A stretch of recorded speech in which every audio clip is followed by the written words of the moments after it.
All right, welcome back. We're in Shadows of Jamestown. We are in chapter 23. So Grace says that she's not been stealing the artifacts. So let's see if we can figure out who has.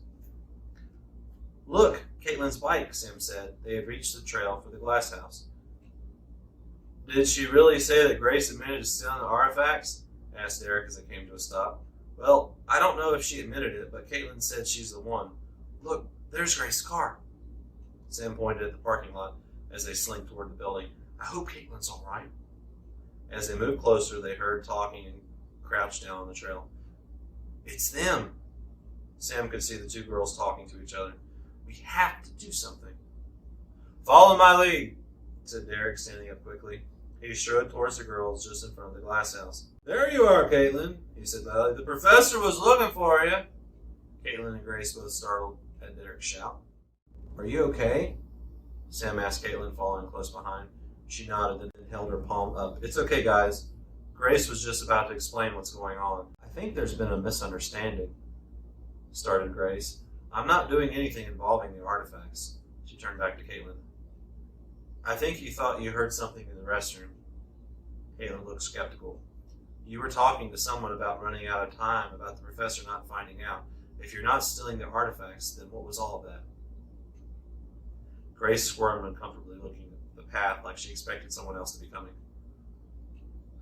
Okay, but you guys have to promise not to say anything. That depends on what you're up to, said Sam. Yeah, we're not going to cover up some kind of crime against Jamestown, Grace, said Caitlin, hands on her hips. That's not right. Why don't you just tell us, said Derek gently. Sam crossed his arms viciously. He knew his brother never liked the idea that Grace could be the culprit, but they had to deal with the real facts. Grace let out a deep breath. Okay, so here's the thing. I've been taking something from Jamestown that I shouldn't have. I knew it, snapped Sam. Derek shook his head. Let her finish, Sam. But it's not what you think, Grace continued, holding her hands up. I'm not stealing artifacts. Well, not really. And I'm certainly not replacing them with replicas. That's terrible. I hope you never think I do that.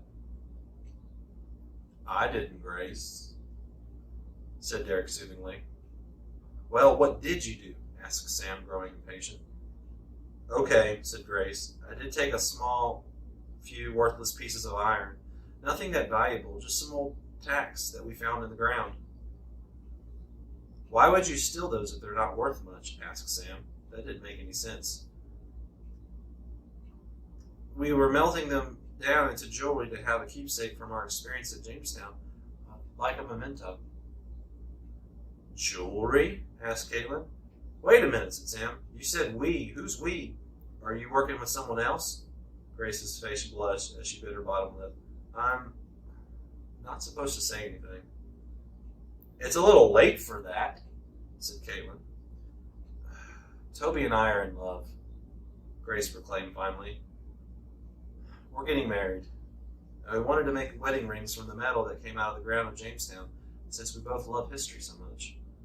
We were going to use the kiln here at the glasshouse to melt down the metal and then pour it into molds for rings. What? Exclaimed Derek. His face felt like he was devastated. Sam opened his mouth in surprise. I did not see that coming. That's kind of romantic, said Caitlin, smiling. Derek shook his head. How could you, Grace? Grace tilted her head, clearly not understanding about Derek's silly crush on her. I know we shouldn't have taken the medal without asking. It was stupid.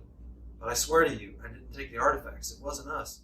I don't know who did, but when I came down here this evening to turn on the unused pottery kiln, there was already something baking in it. The only people who have anything to do with the glasshouse are Mariana and the other artisans, but I thought they focused on only glassware.